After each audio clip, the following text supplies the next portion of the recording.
Bapak Ibu yang dikasihi Tuhan, bersyukur boleh jumpa kembali dengan Bapak Ibu sekalian melalui channel YouTube Manna GTM Klasis Makassar. Dalam doa dan harapan semoga Manna GTM Klasis Makassar ini akan terus menjadi alat yang dipakai Tuhan dalam menyatakan firman Tuhan di tengah-tengah perjalanan kehidupan kita. Hari ini bersama-sama kita akan membaca dan merenungkan firman Tuhan dalam kitab Keluaran pasal 20 ayat 2 dan 3. Dan terlebih dahulu mari kita satu dalam doa. Mari berdoa. Tuhan Yesus, firman-Mu kami akan dengarkan dan renungkan hari ini.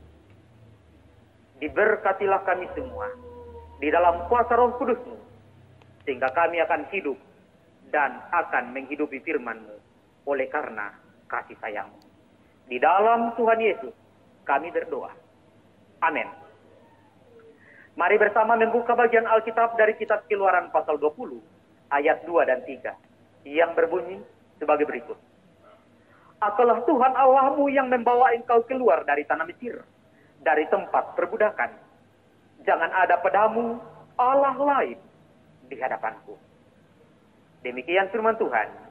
Diberkatilah setiap orang yang merenungkan dan melakukan firman-Nya. Amin.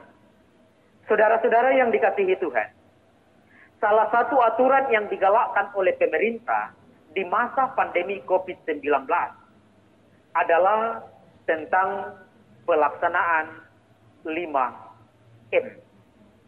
Ini aturan yang seringkali kita dengar untuk kita lakukan dan taati.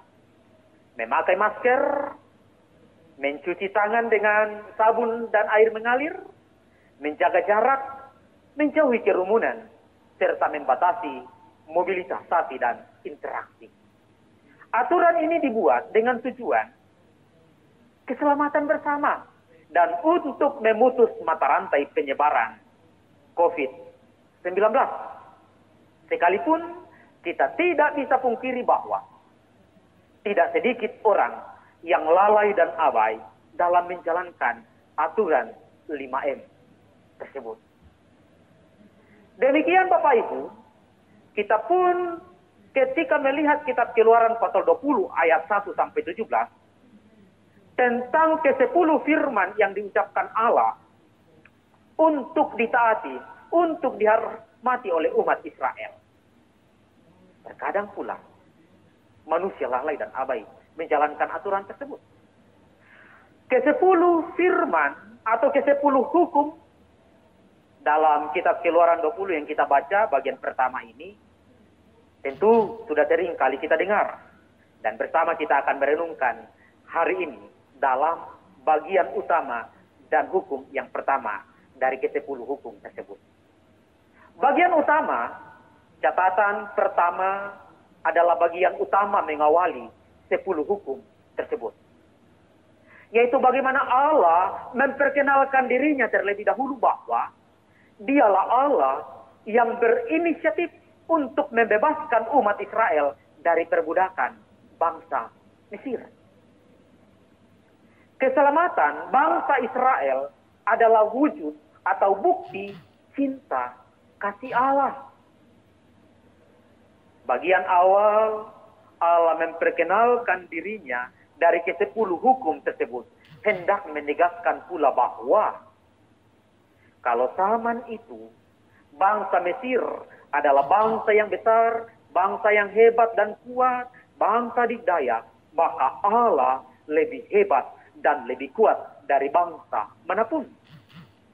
Allah lebih berkuasa dari segala kehebatan dan kuasa manusia, terbukti dengan karya kasih Allah yang membebaskan umat Israel dari pergumulan hidup yang dirasakan beratus-ratus tahun lamanya dalam penjajahan bangsa Mesir. Itu catatan pertama dari teks ini.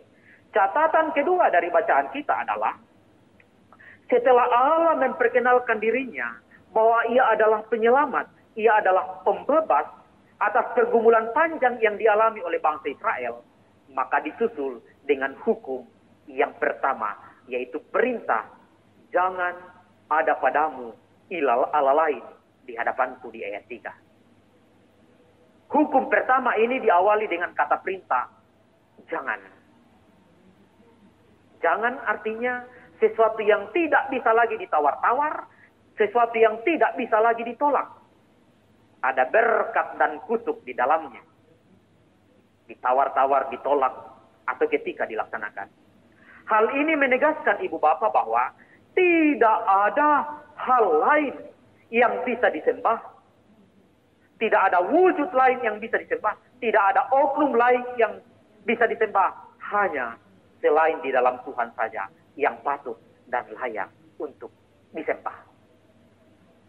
Saudara-saudaraku yang dikasihi oleh Tuhan, saya kira apa yang Tuhan tegaskan melalui bagian utama dan hukum yang pertama dari 10 hukum ini, kita bisa menarik kesimpulan untuk kita renungkan dalam kehidupan kita hari lepas hari. Yaitu, keselamatan itu datangnya dari inisiatif Allah, bukan manusia. Keselamatan itu dari Allah sebagai wujud cinta kasih Allah kepada saya dan saudara-saudara. Allah sungguh mengasihi ciptaannya termasuk manusia, saya dan saudara-saudara.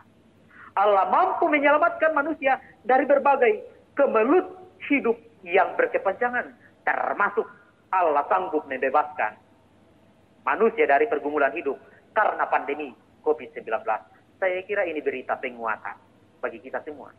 Dan kalau Allah sanggup menyelamatkan kita dari berbagai pergumulan hidup, maka tugas dan tanggung jawab kita adalah percaya sesungguhnya. Dan wujud bukti dari percaya adalah hidup sesuai dengan firman-Nya. Jadi bukan hanya sekedar mulut yang percaya, tetapi dalam perjalanan hidup, segala perbuatan memperlihatkan bahwa kita sungguh percaya hidup di dalam Tuhan. Yang kedua, bangsa Mesir adalah bangsa yang hebat dan kuat pada masa itu. Tetapi di hadapan Allah, bangsa Mesir tidak berdaya.